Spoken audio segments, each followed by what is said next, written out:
Om Namo Bhagavate Vasudevaya. Om Namo Bhagavate Vasudevaya. Om Namo Bhagavate Vasudevaya.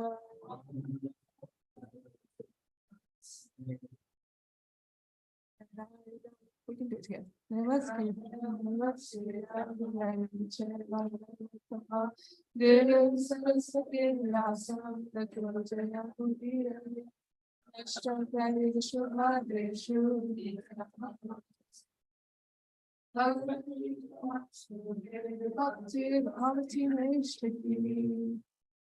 So we'll start with the chapter summary, and then we'll move on to the verse. So this is the last chapter of the 10th canto, and so we'll hear a summary. Is there anybody who would like to volunteer?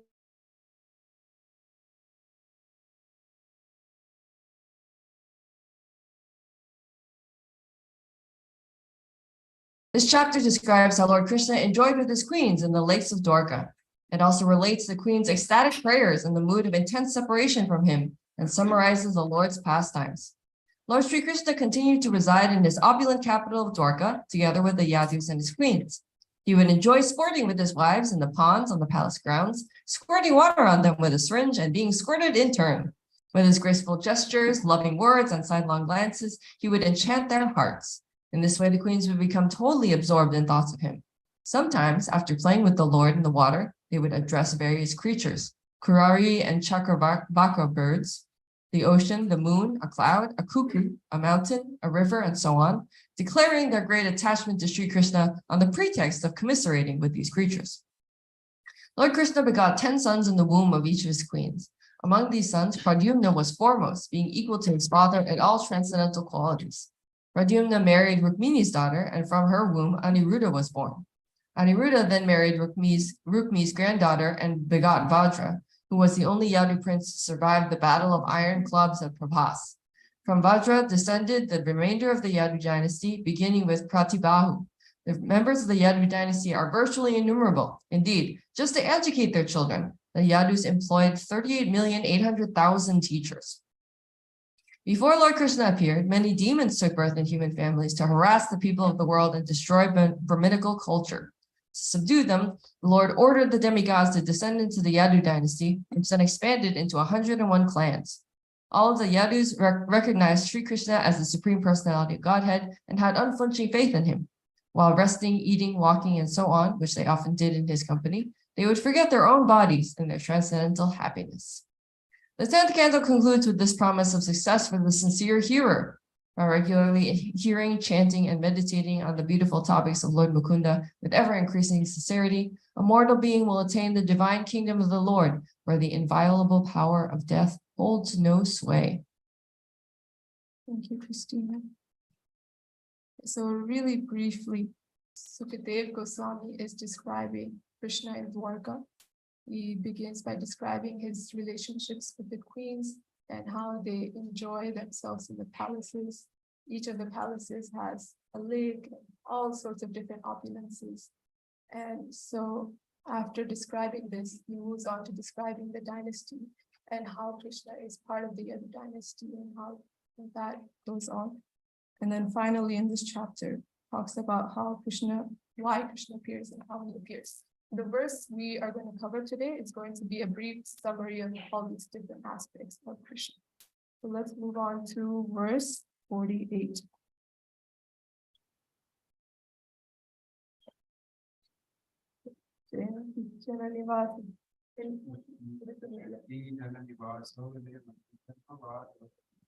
Jayanti Jananivas Devi Janmavado Vimara Parishasya Dulce Ashana Dharma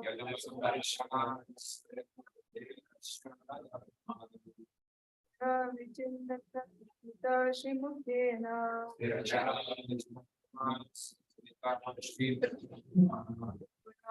Bhajan Kamadeva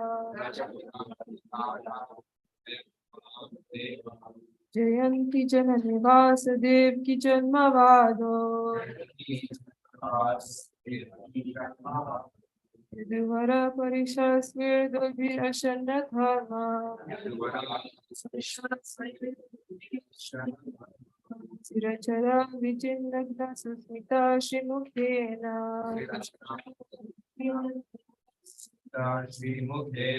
Vajapura Vitana Madhyam Kamadeva Jayanti Jananivasa Devi Janmavado Yaduvara Parishasya Vilashanya Dharma Sirachara Vijindagna Susmita Shimukena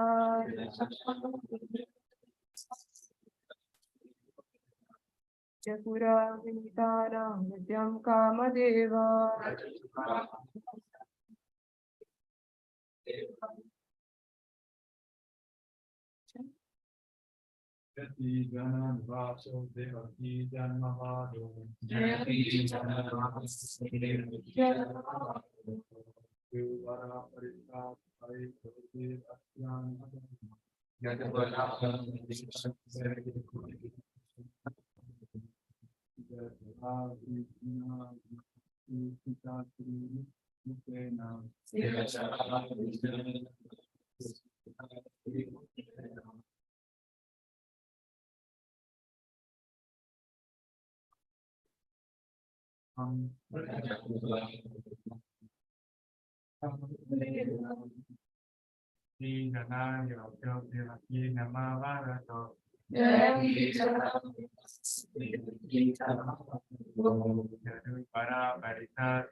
Can we read the word to word together? Jayanti, eternal goodness, Lord's Jananivasa, he who lives on my spirit being by the rest of the friends.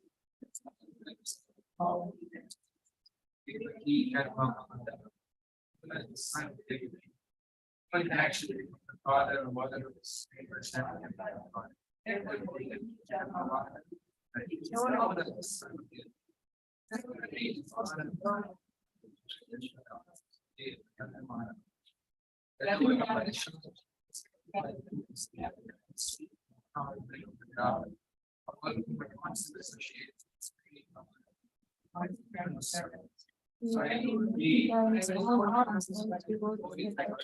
Just like his own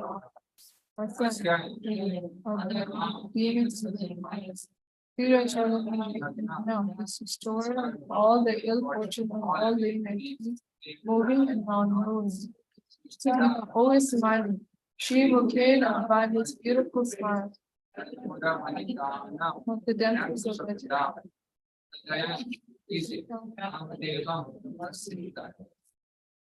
Translation: Lord Shri Krishna is he who is known as Jana Nivasa, the ultimate resort of all living entities, and who is also known as Devaki Nandana or Yashoda Nandana, the son of Devaki and Yashoda.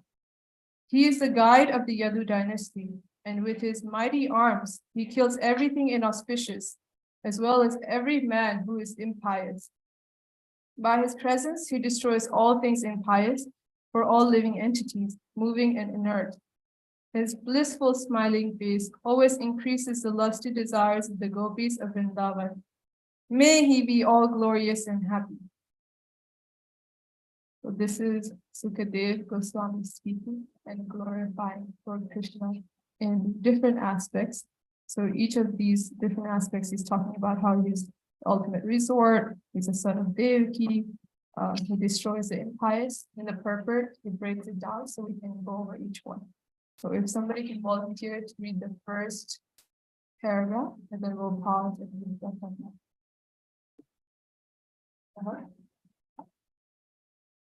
The translation.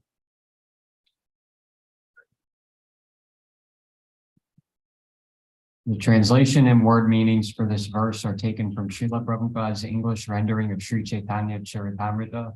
According to Srila Vishwanath Chakravarti, Srila Shukadev Goswami has composed this beautiful verse to console those who lament the fact that Lord Krishna did not continue to manifest his intimate pastimes down to the present time. Here, Sri Shukadev reminds his listeners that the Lord is eternally present in this world, in his holy abode. His name and the recitation of his glories, this idea is expressed by the word Jayati. He is victorious, which is in the present tense rather than the past. Thank you, Rana.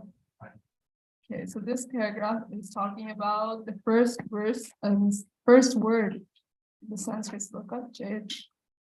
Jayati means he is victorious, and the term is present tense. So in the purport is saying that those who lament, that Krishna is no longer with us, they can take solace in the fact that Krishna is still with us. And there's different aspects given here. In this world, in his holy abode, in his name. So when we chant the names of Krishna, we can feel his presence. He's there with us. We might not, feel that presence right now, but Krishna's name and he himself are not different. In the Sristastakam, Chaitanya Mahaprabhu says that he's invested all of his potencies in the name. So Krishna is there in his holy names.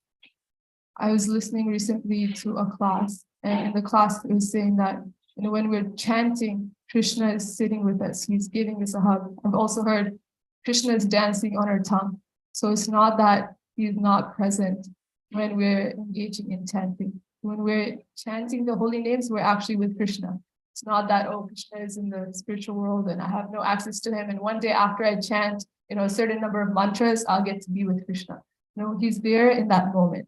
So we can take solace in that fact. Though we're not in the spiritual world, we're not seeing Krishna personally, we can see him at any moment if we access him through the holy name.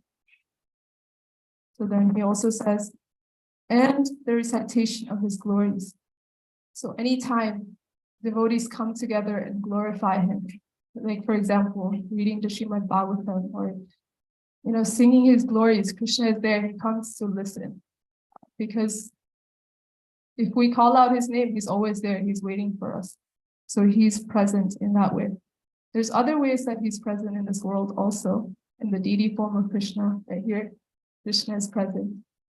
Some people may say that, well, this is just the material form, but actually Krishna manifests himself by his mercy in this specific form. So in different forms, he's available and present in this moment. Some lamentation is natural, maybe not for us, but for example, the gopis, they were lamenting that Krishna was gone.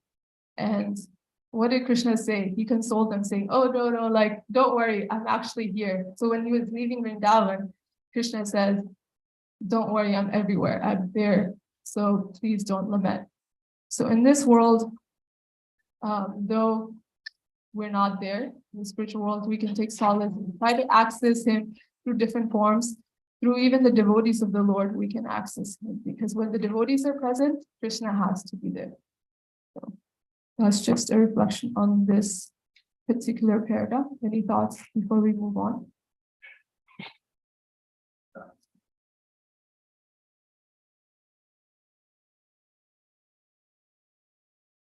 Comment regarding that Krishna is everywhere. I had this realization in two parts of the world.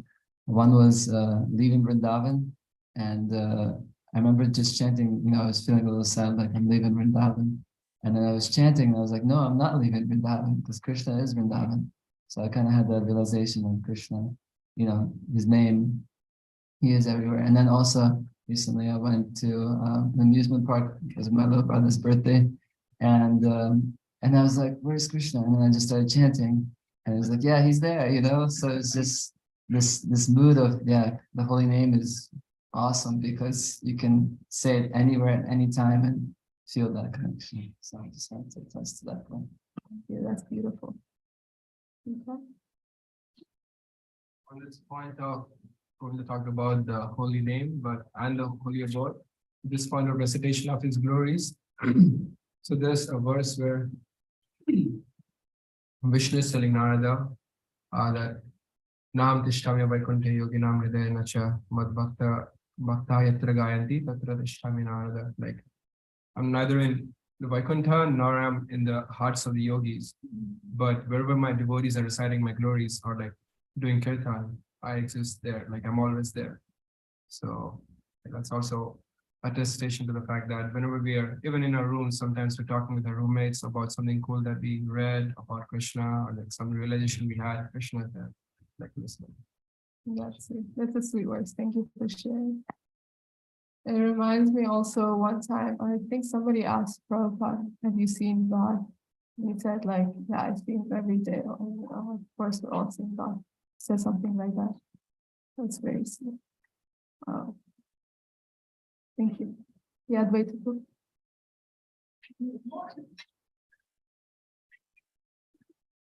Yeah, a while back, I remember being very inspired. I think it was in Science Self-Realization. There was one sentence that's really jumped on me. It says, Prabhupada said that serving or being engaged in devotional service is as good as seeing God face to face.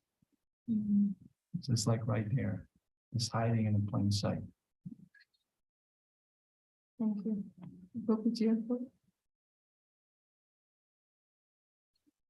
This is also making me think just of the fact that we take for granted that there's so much in the form of the books and the writings and the different acharyas and our whole lineage or tradition. There's so much that's helping us to understand Krishna's actual position. Whereas there are many people, even in India, that sometimes think Krishna is just like a historical figure or just one of the demigods or something like that, some misconception. But we have the entire Bhagavatam, so many writings of the Goswamis, if you need like Shastric convincing, from any angle, it's just made so clear that Krishna is God. He's not just a historical figure that appeared here, did some cool things like some hero, and he's just one among many, but he is the original Supreme Personality of Godhead. So yeah, we should be very thankful towards our acharyas and that we have contact with things like the Bhagavatam that can make it very clear in a systematic way, philosophically.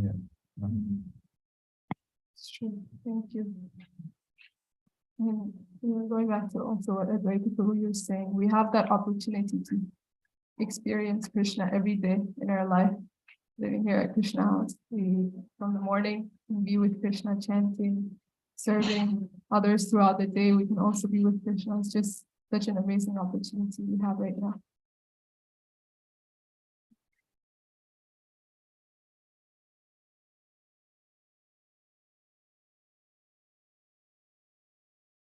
But says, why do you put so much emphasis on seeing when you can actually experience it through the sound of the holy name? But what I thought was really interesting is how every single word in the translation definition was an entire sentence. I just thought that was kind of interesting.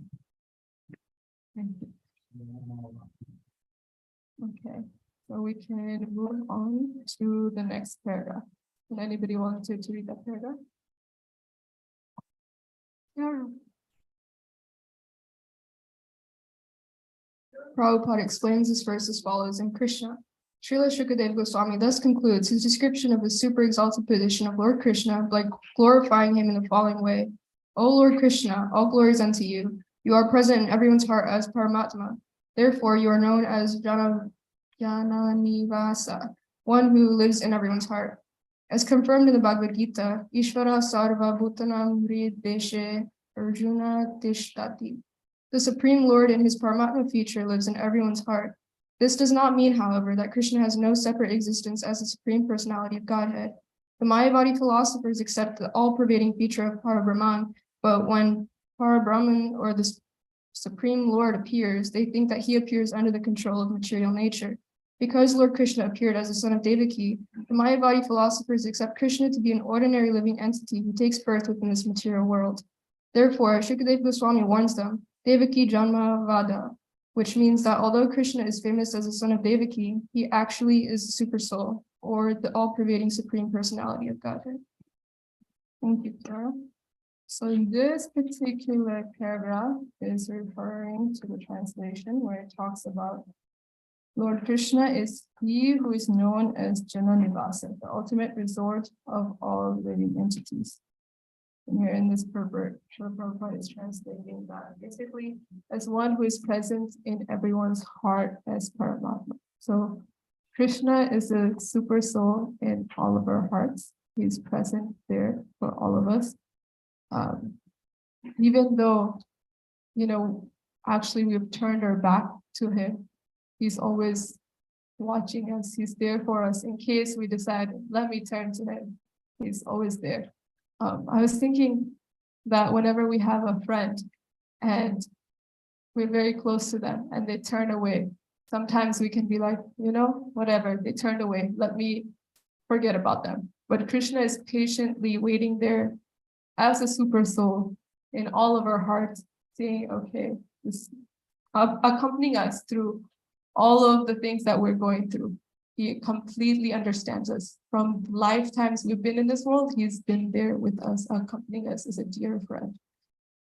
I was also thinking that makes Krishna somebody who is very relatable to us. Sometimes we may feel that, okay, I wish somebody really understood me. I have this person, but nobody can really understand what I'm going through. But Krishna is somebody who completely understands us and is always there for us. So who can be a better friend than that? Why not turn to this Supreme Personality of Godhead who is waiting for us, earning for us, and is always giving us support. That's what I was thinking about the super soul. And here actually it talks about how Mayavadis, their philosophy is that when Krishna comes to this world, he's covered up and he's not like the super soul. He's not the supreme being. But here it's said that Krishna is actually the super soul in everybody's heart. So he is that supreme being. One picture that goes with what I was saying about how Krishna accompanies us is a picture of like two birds on a tree, if you can find that. If not, that's okay. Where? Oh, okay, there you go. There's two birds on the altar. So one bird is eating the fruits, which is us as the soul. We're enjoying our karma in this world. But then there's another bird who's a super soul. Yes, yeah, there you can see There's Vishnu, yeah, there's Krishna, the other one, bird watching us as we. Yeah, so the bird that's watching is Krishna. What, yeah, okay. So Krishna is a super soul, he's always there, he's watching us, he's there with us as a dear friend. There's also, in the picture on the left, I think you can also see Paramatma, how he's in everybody's heart, not just us, but every single living entity on this planet. The grass, the pets, the cats, the dogs, they all have Paramatma within them. And so actually, sometimes we can also experience some guidance from Krishna through the super soul, and he can guide us also in our life. And I was recently having a conversation where I was thinking, it's really bad for me to follow my intuition. I feel like, why should I follow my intuition? Maybe I'm just on a mental platform and I want to do sense gratification. But sometimes we have a strong calling. That calling can be the super soul actually telling us, okay, we have to go do something. And that can happen in people's lives. Of course, if you feel like doing something, that doesn't necessarily mean super soul or Krishna is guiding you. You have to verify with your guru, with Shastra, with the others, devotees, to see whether or not that's accurate. But sometimes Krishna in the heart can also guide us on where we need to go in our life. So I'll pause here. Any thoughts on the super soul, Paramatma?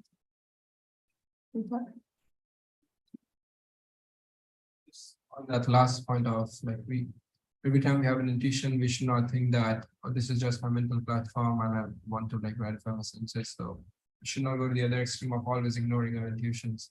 You just remember this Kalakand Prabhu shares this story of people wondering what their service is, and one such devotee asked Prabhupada, Prabhupada, what should I do for Krishna? And Prabhupada asked him, what do you want to do for Krishna?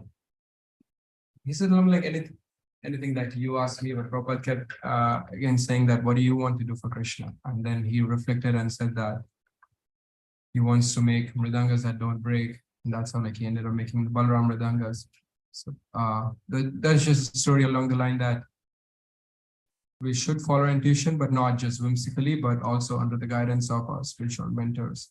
And so then we'll know that we are in the proper direction. But if you always ignore it, then it might make us seem that we're losing our individuality and we're losing our thoughtfulness. And that's not what Krishna wants. Krishna wants us to be ourselves in serving him, not just be like a robot. It does exactly what it said always. Yeah, thank you. That's a really nice point. And actually only recently started reflecting on that, because in general, I do not follow what my mind tells me, because I feel like it's a mental platform. But I had a conversation with a devotee recently, and I was saying, I want to do this, but I don't know if this is what Krishna wants. How do I know? They said, well, if you have a strong inclination towards that and your guru is supporting it, devotees are supporting it, then this could definitely be the super soul guiding you. So it's important to listen to these things.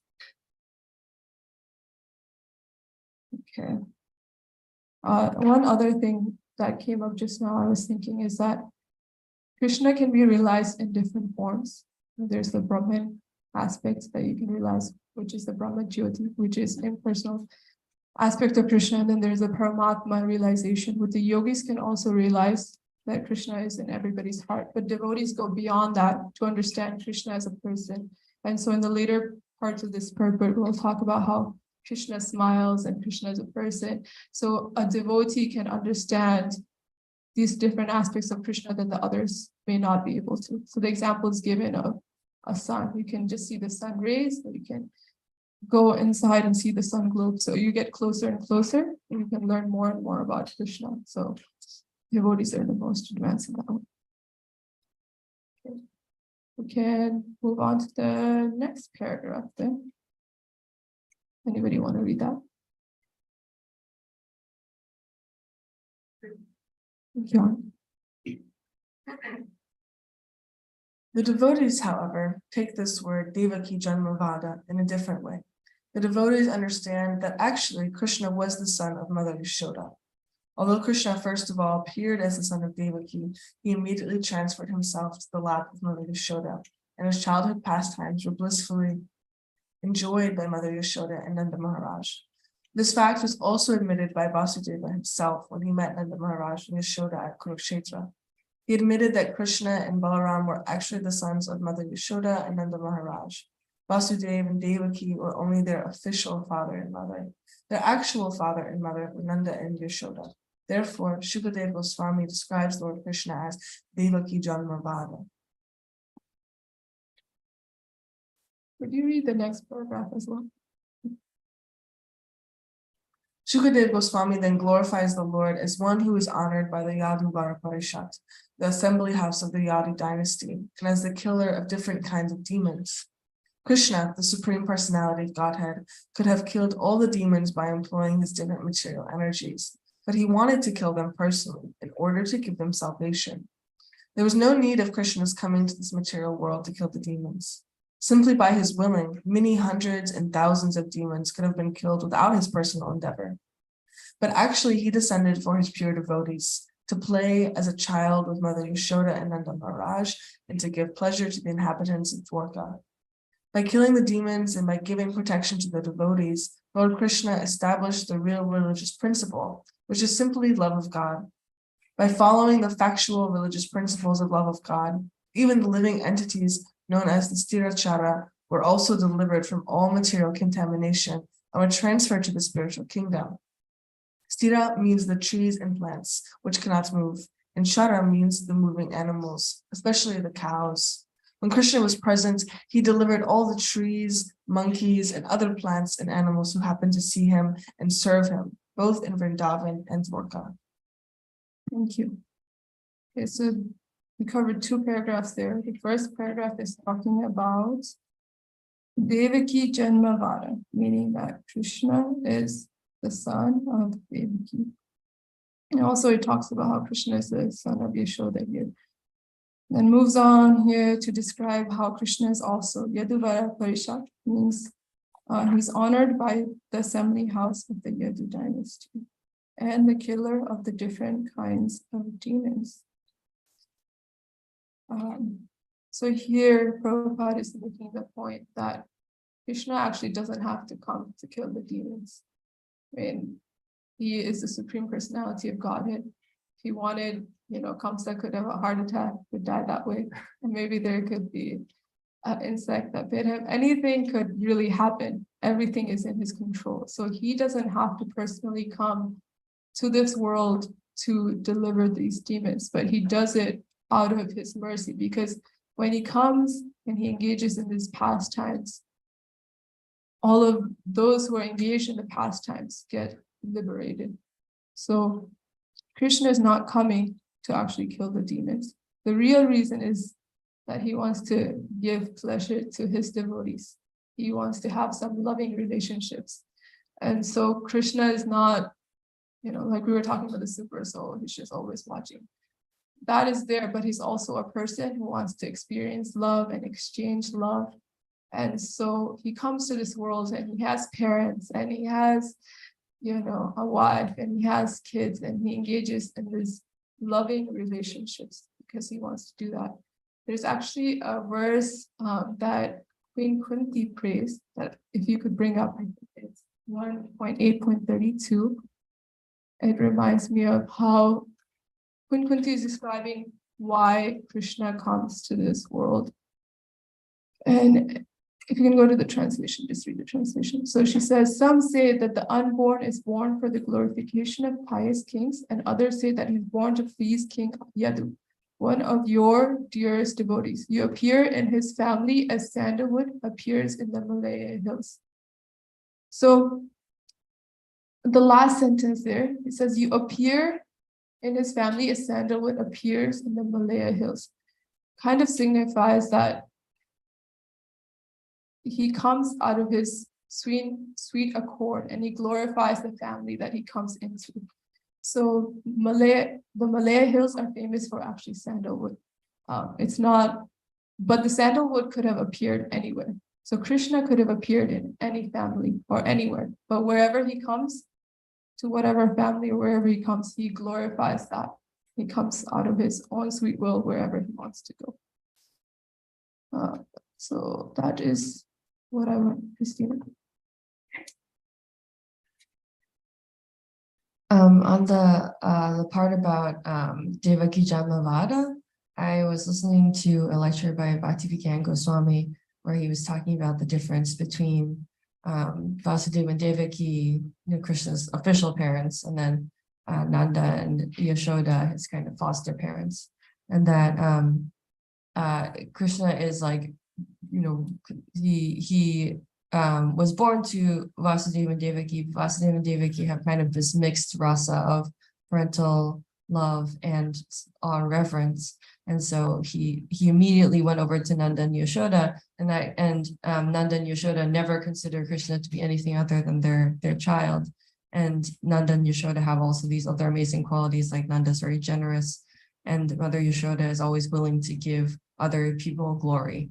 So Mother Yashoda is actually the one who's like, no, Krishna should be known as Devaki's son, and even though she raised him.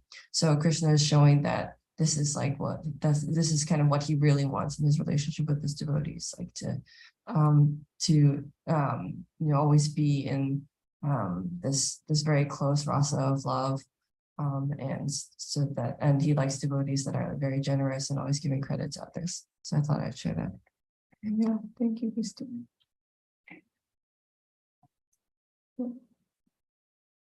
Talking about all the trees, monkeys, and other. This year, even like this picture of Chaitanya who went through like the Jharkhand forest and all the plants and the charas, the animals, everyone started participating in his Sankirtan, and tiger is giving a hug to the deer. He's nobody surprised that elephants are dancing, the monkeys are dancing. So that reminded me of. We can then continue to the last paragraph. There's 2 paragraphs, but one person can read the last part. So, it's the last, yeah.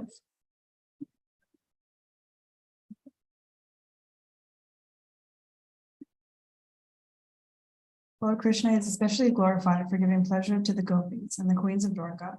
Shukadeva Goswami glorifies Lord Krishna for his enchanting smile, by which he enchanted not only the gopis of Vrindavan, but also the queens at Dwarka. The exact words used in this connection are Kamadevam. In Vrindavan as the boyfriend of many gopis and in Dwarka as the husband of many queens, Krishna increased their lusty desires to enjoy with him.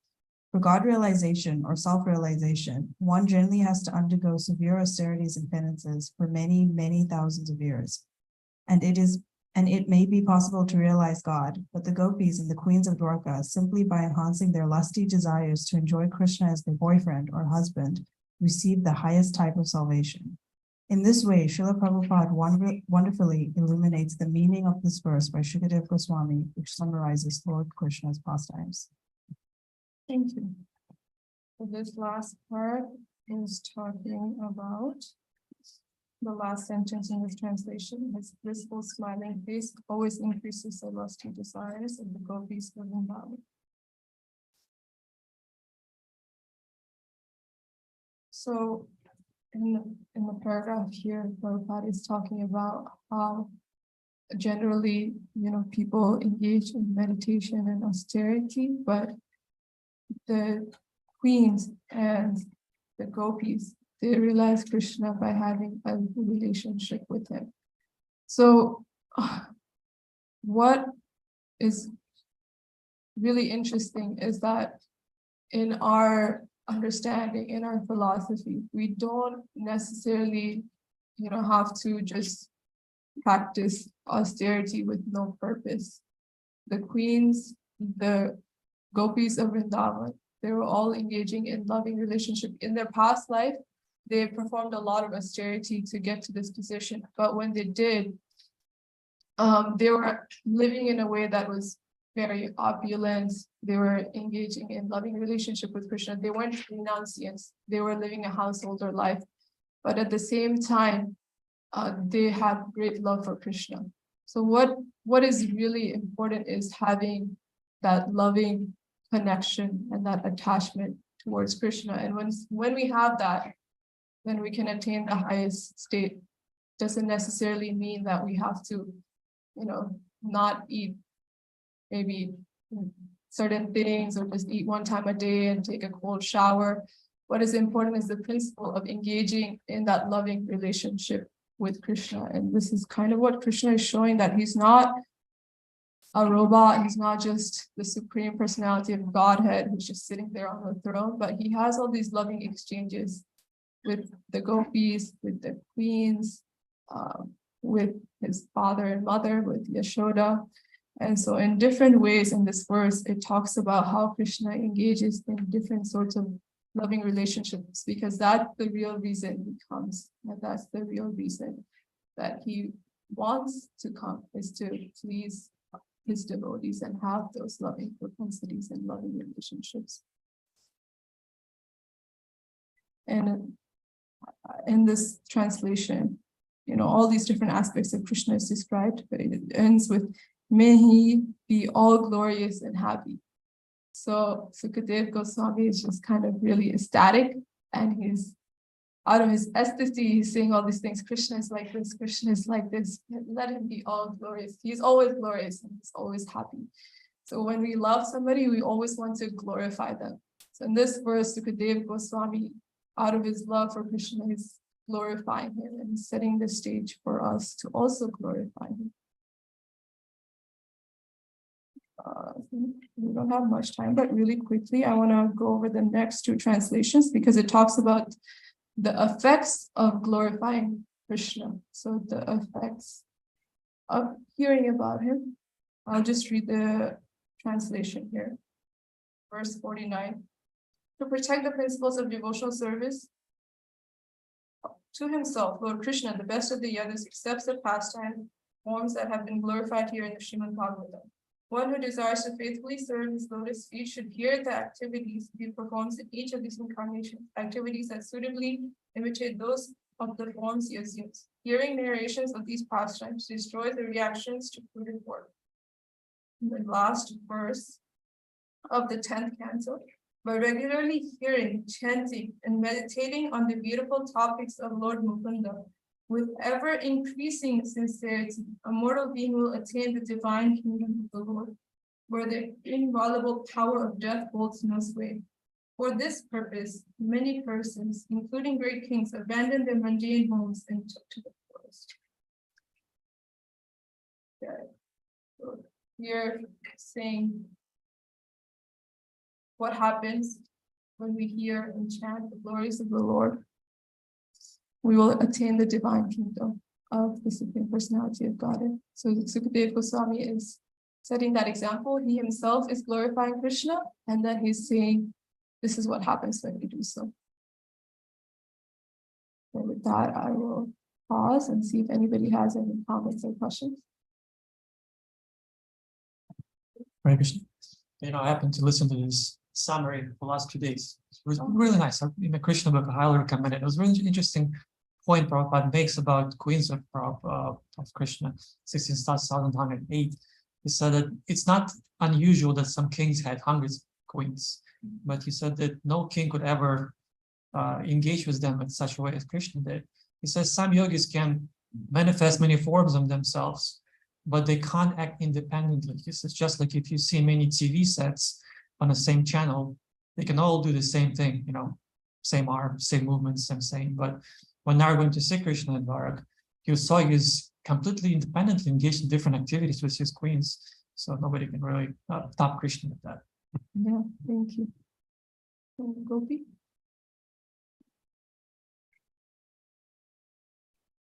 I just thought we should be very clear about what's meant by these lusty desires of the gopis. I don't know if we can go back to that part of the purport, because I think even it says something like just there at the end, enhancing their lusty desires to enjoy Krishna as their boyfriend. You know, this seems very antithetical to everything that we learn.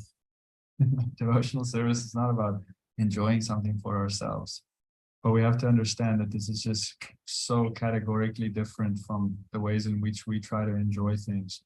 The gopis are trying to enjoy Krishna because they know that that's what Krishna likes, that's what Krishna wants, that's the specific relationship that Krishna likes more than anything else. So even though these words are used, lusty desires to enjoy Krishna, we have to be very careful to understand what it actually means. Gopis are always driven by complete selflessness and always just thinking of what Krishna wants. It sounds like it's what they want, but it's only what they want because they know it's what Krishna wants. It's very different. Thank you for clarifying. That's that. I was just thinking more as like, I heard someone saying like, you know, that Krishna wants to serve them too, so he's also not selfish.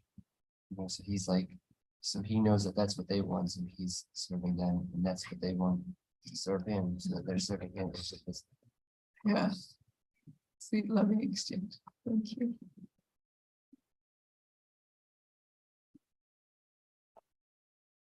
On a different point, you were discussing how Krishna comes to this world, and when you were speaking about that, I was thinking that, you know, yeah, Krishna could have just stayed in his, you know, in his abode and never came down, but it would be different how we would relate to him. After all, we're in this material world, so to see him come here and interact with his devotees is much sweeter, or it gives us like this window. Despite, you know, if he was like on the other, you know, Goloka Vrindavan all the time, which he is, but it's just a different contrast, I think. And it just shows that it's like his sweetness to want to interact with us. And after all, we have something to talk about. If it didn't come to the material world, you know, it would just be, you know, different, I think. Thank you. Vaitapur. Thank you very much for the class. Something towards the end, the very end of the report that we read today, abandoning our mundane homes and going to the forest. Just putting it in perspective, I think it's very good to remember that, yeah, in the case of Vanaprastha, one should, yeah, leave mundane situation, just go and renounce. But in our case, being part of Prabhupada's movement, we have to find ways to attach to the mission. And some say and make a joke. Take Vanaprastha needs to, you know, get a van and Vanaprastha. Just travel around and open different centers, connect with Krishna houses as many as possible, and do those missionary activities. That is way better and higher principle than just going to the forest. Something to keep in mind 10, 15, 20 years from now as you grow on the spiritual path. Thank you. On that point, I was also recently hearing we can go to the forest, but even if we did go to the forest, we have our mind with us. And we're not really going to be able to focus on devotional service, at least in this time and age. I can speak for myself. If I went to the forest, I don't think I would make a lot of devotional advancement. So what is more important is being in the association of devotees and experiencing that. In that environment, we can actually make more spiritual progress, because that's the end goal of Varnashram anyways, making that spiritual progress. So if going to the forest is not going to help us, then what can? Seeing with devotees and preaching, like you were saying, taking the van, making more devotees. Yeah.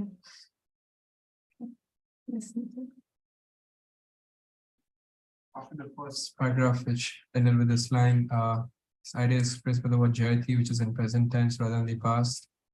A few weeks ago, like a couple of weeks ago, as I was looking at the Bhagavatam schedule, I realized that the 10th canto is coming to an end, like at the end of the semester. And I remember, I think it was 2019 fall, 2020 spring when we last did 10th canto. Since then, I was like waiting for 10th canto to come again, so we can like talk about Krishna and like amongst like all of us. Like we read personally, but doing it in a morning class with everyone, it's especially more sweet.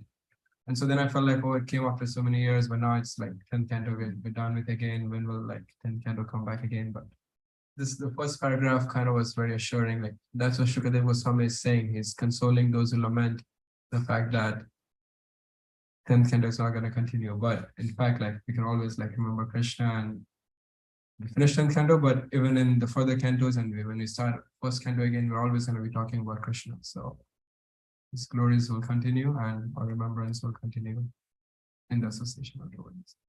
Thank you. I think that's a nice way to end class. Thank you all so much.